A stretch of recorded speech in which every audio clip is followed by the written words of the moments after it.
Hello Ram, correct టైంకి వచ్చావు. రా భోంచేద్దాం. వద్దు కళ్యాణ్, టిఫిన్ చేసే వచ్చాను.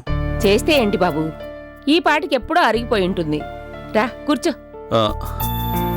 అది కాదంటీ. ఏంటి సార్, బతిమాలించుకోవాలా? రండి సార్.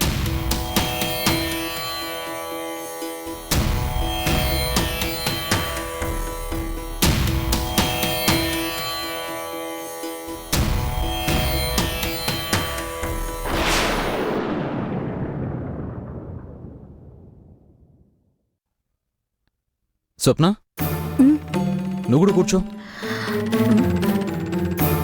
నేను ఆంటీతో కలిసి తింటాను.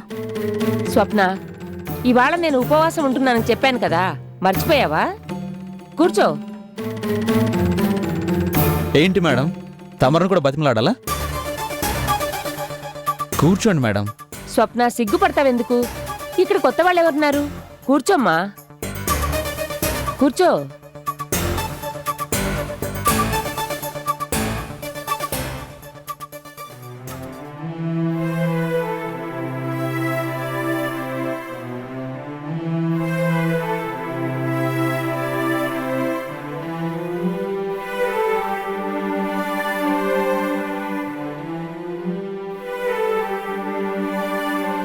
వావ్, మామిడికాయ పప్పు. అమ్మా, ఊరు మిరపకాయలు లేవా? అయ్యో, వేయిద్దామనుకుంటూనే మర్చిపోయాను. మీరు తింటూ ఉండండి, 2 నిమిషాలు వేయించి తీసుకొస్తాను. రామ్, మా అమ్మ చేసిన మామిడికాయ పప్పుకి ఊర మిరపకాయలు నంచుకొని తింటుంటే ఉంటుంది. ఆహా, స్వర్గానికి బెత్తడు దూరంలో ఉన్నట్టుంటుంది. చాలే, ఊరుకోరా. ఊర మిరపకాయలు వచ్చేదాకా ఊరుకోవడం ఎందుకు రామ్? ఈలోపు కూరతో కానిచ్చేద్దాం. ఏం స్వప్న, చూసావరా, మా పెళ్ళయ్యాక నాకు కూడా ఆ తప్ప తెలుగు భాషలో ఇంకా ఏ అక్షరంతోనూ పని ఉండదు. మా స్వప్న మాటల్లో చాలా పొదపరి, ఎనర్జీని అస్సలు ఖర్చు పెట్టదు.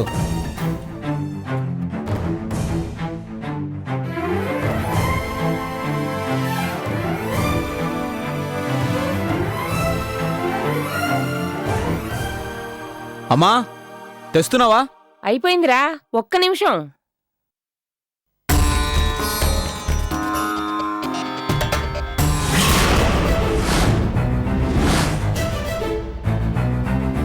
ఆహా, ఏం రుచి, ఏం రుచి.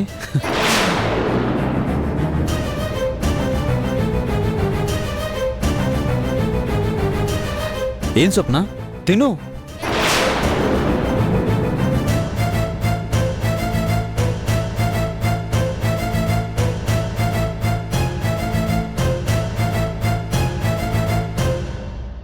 తిను స్వప్న.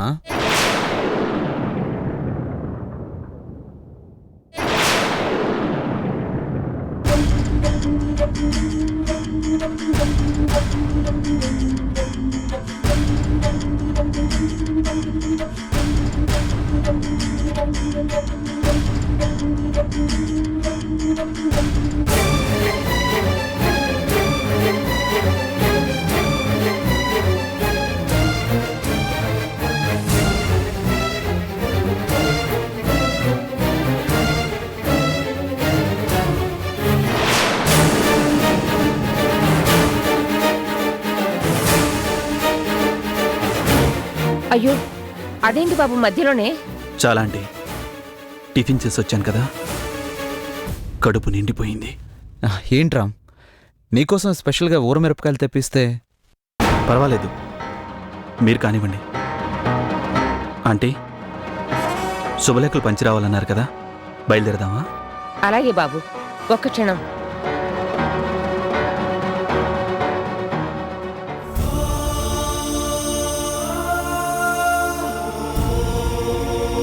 కళ్యాణ్, మేము వచ్చేసరికి లేట్ అవుతుందేమో. హాస్పిటల్లో ఆపరేషన్ పూర్తి అవ్వగానే త్వరగా ఇంటికి వచ్చేసి. స్వప్న ఒక్కతే ఉంటుంది కదా. అలాగేనమ్మా. స్వప్న, ఏదైనా అవసరం ఉంటే ఫోన్ చేయమ్మా, వెళ్ళొస్తాం.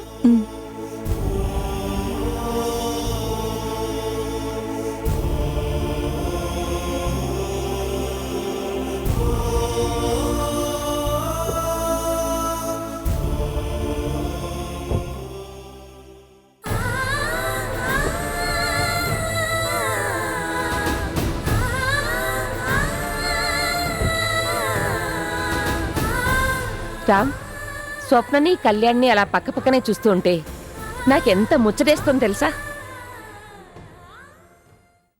ఈ పెళ్లి కాస్త అయిపోయి వాళ్ళిద్దరిని ఒకటి చేస్తే నాకిక ఏ కోరిక లేదు.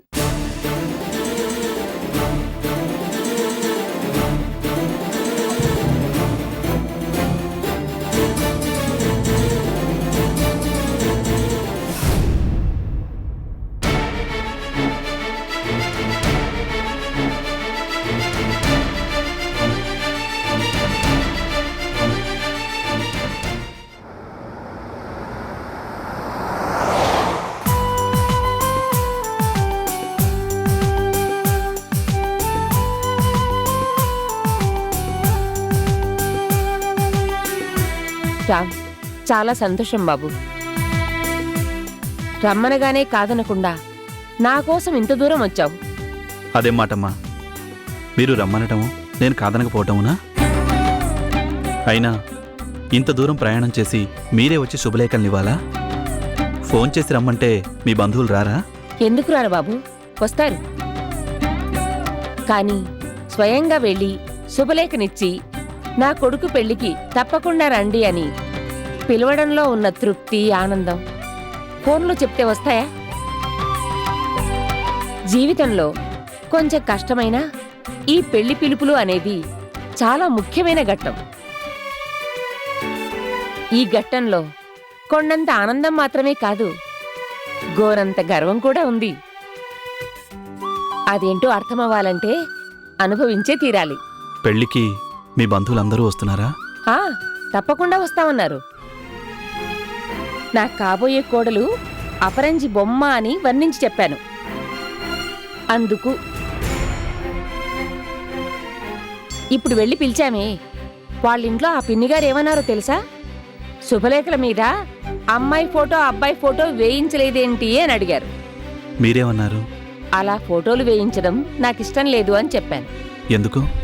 ఎందుకేంటి, పెళ్లికొచ్చిన వాళ్ళు నా కోడల్ని కళ్యాణ మండపంలోనే మొదటిసారిగా చూడాలి, మెచ్చుకోవాలి.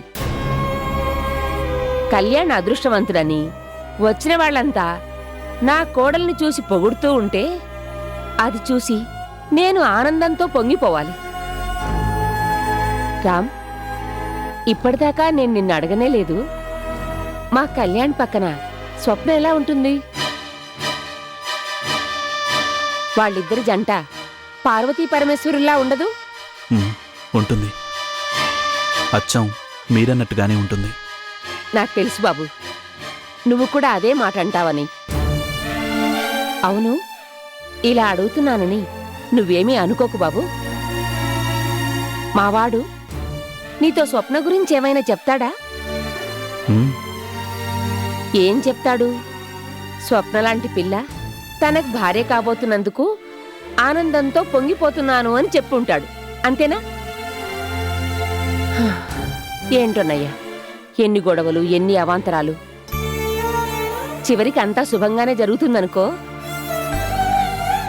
రేపా పెళ్లి వేడుక కాస్త సంతోషంగా జరిగిపోతే ఇక నాకు కొండంత నిశ్చింత. అవును, నిన్నో మాట అడుగుతాను, అడగనా బాబు? అడగండి. నీ భార్య ఇప్పుడెక్కడుంది?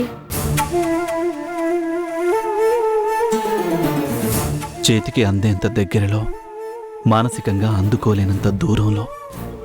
ఏంటో బాబు, పెళ్ళిళ్ళు స్వర్గంలో నిర్ణయించబడతాయి అంటారు. అంటే ఫలానా జంటని కలపాలి అని నిర్ణయించేది ఆ దేవుడేగా. మరి కలిపేది వాడే, విడగొట్టేది వాడే. ఎంత అన్యాయం చెప్పు. ఏంటో, నిన్ను నీ భార్యను తలుచుకుంటే బాధేస్తుందయ్యా. చేతులారా నీ భార్యను దూరం చేసుకున్న నువ్వు దురదృష్టవంతుడివో, నువ్వు మారిపోయినా నిన్ను చేరుకోలేని నీ భార్య దురదృష్టవంతురాలో అర్థమే కావడం లేదు.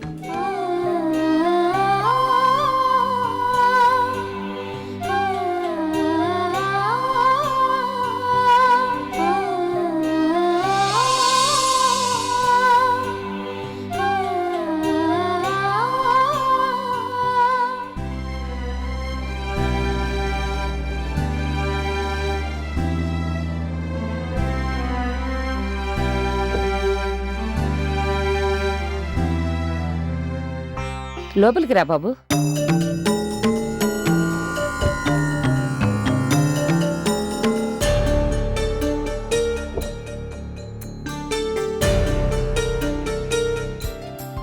స్వప్న, కళ్యాణ్ ఇంకా రాలేదా?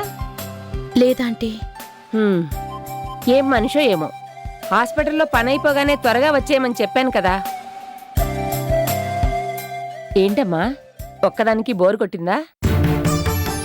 ఆహా, అదేం లేదాంటీ. ఇన్నాళ్ళు నాకు అలవాటైంది, ఇక ముందు నీకు అలవాటవుతుంది. ఏం చేస్తాం, తప్పదు.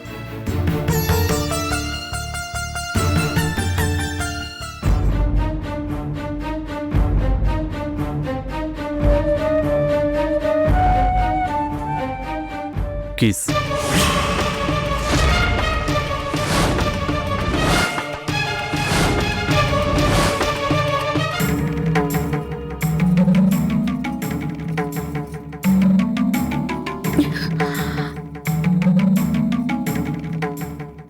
చూడు, నేను లేనప్పుడు మీరిద్దరూ ఎలా ఉన్నా మీ ఇష్టం, నీ ఇష్టం.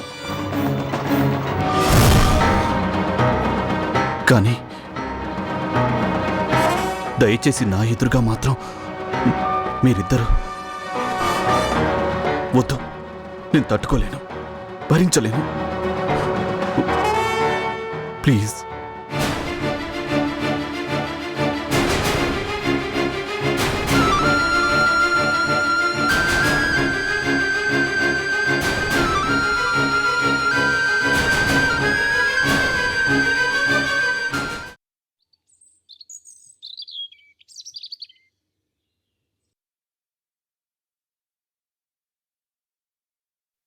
అబ్బా, సినిమా సూపర్ గా ఉంది. షారుఖ్ ఖాన్ అదరగొట్టేశాడు. మరి షారుఖ్ ఖానా మజాకానా? ఏమైంది? చెప్పు తెగిపోయిందే. ఓ, ఇప్పుడు ఎలా ఇంటికి వెళ్ళడం? ఎలా ఏముంది, పద వెళ్ళి చెప్పుని కుట్టించుకుందాం. మనం వెళ్ళి చెప్పును కుట్టించుకోవడమా? So cheap. మరేం చేద్దాం? ఎవరైనా పని మనిషిని పంపిస్తే బాగుంటుంది. ఎవరో ఎందుకు, ఎదురుగానే ఉంది కదా. ఏయ్, సౌందర్య చెప్పు తెగిపోయింది, వెళ్ళి కుట్టించుకురా.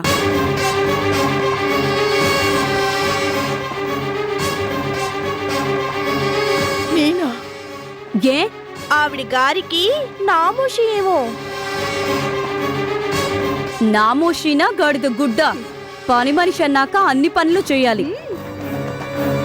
పాపం ఫీల్ అవుతున్నట్టుందే. ఇప్పుడు ఫీల్ అయితే నేను ఉద్యోగం నుంచి పీకేస్తే అప్పుడు ఇంకా ఫీల్ అవ్వాలి మరి. వచ్చి తీసుకో.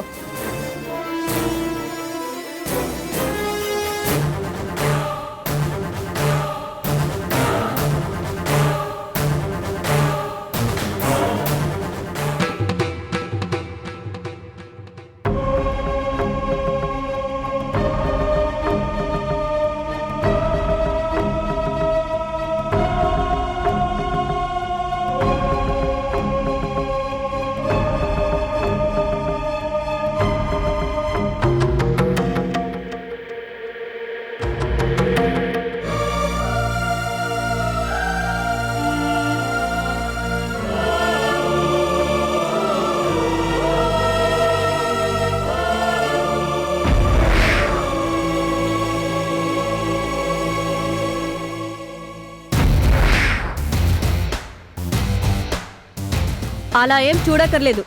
ఆ చెప్పు ఖరీదు నీ నెల జీతం కంటే ఎక్కువే.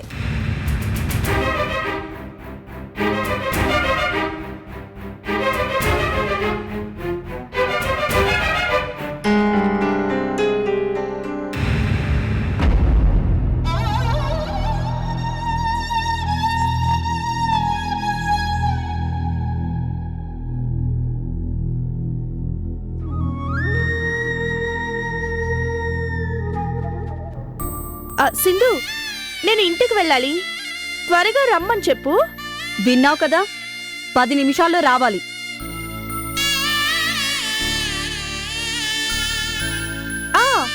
చెప్పుకి మేకులు కొడతానంటాడేమో.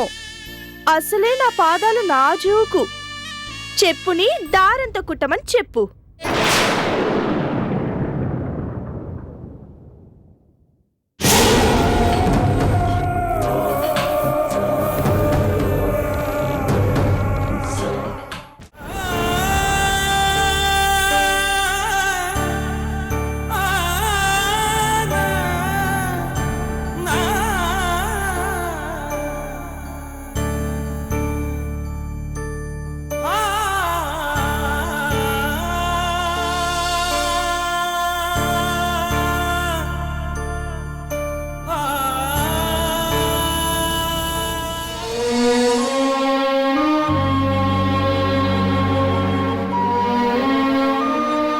బాబు, చెప్పు తెగిపోయింది, కుట్టిస్తావా?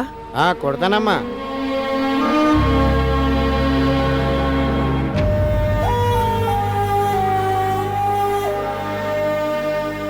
₹10 అవుద్దమ్మా. సరే కుట్టు.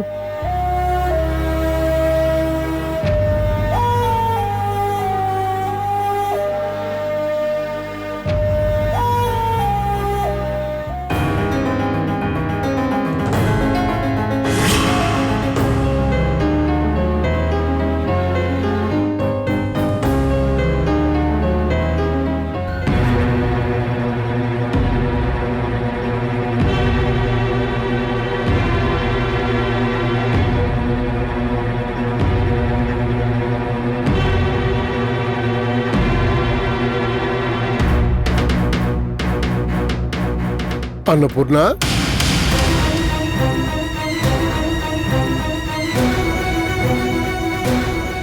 ఏంటి చెప్పు తెగిపోయిందా?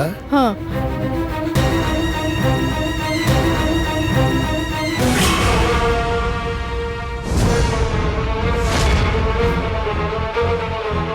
అన్నపూర్ణ, ఆ చెప్పెవరిది? అది అది సింధు. మా ఓనర్ గారి అమ్మాయి సింధు చెప్పు తెగిపోతే పాపం బ్రతిమలాడింది. అందుకని ఆ పిల్ల చెప్పు నువ్వు పట్టుకొచ్చి ఇలా వీధిలో పని చేయడానికి ఒప్పుకున్నాక ఏ పని చెప్పినా చేయాలి, తప్పదు కదా. వద్దన్నపూర్ణ, ఈవేళ చెప్పులు కుట్టించుకుని రమ్మన్నారు, రేపు కాళ్ళు పట్టమంటారు. ఇలాంటి దిక్కుమాలిన ఉద్యోగం నీకు వద్దన్నపూర్ణ. వద్దంటే ఎలాగండి? మానేయ్. నేను బతికుండగానే నీకు ఛీ! నీ మొగుడు ఎంత చేతకాని వాడైనా, ఆస్తులు అంతస్తులు పోగొట్టుకున్నవాడైనా కష్టపడి పనిచేసి నీకు గుప్పిడి వెతుకులు పెట్టలేకపోడు. ఏవండి, నిన్ను మహారాణిలా చూసి నీ కళ్ళతో నిన్ను చూడలేకపోతున్నానన్న పూర్ణ. వద్దు, మానే. నువ్వు ఈ పని మానేయాలి. మానేస్తున్నావు అంతే. ఏవండి, అది అయిపోయిందమ్మా, తీసుకోండి అమ్మా.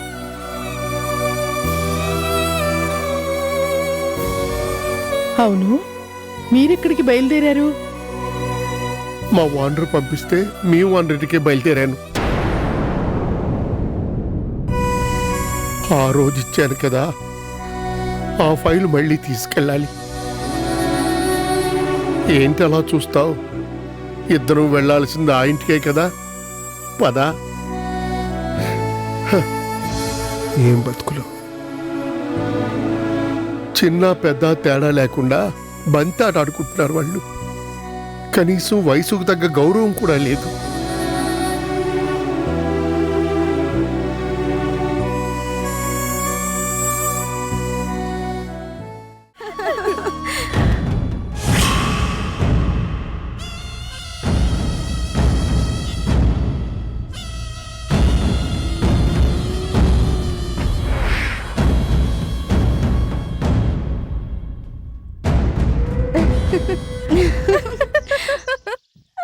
ఓ, వచ్చేసావా?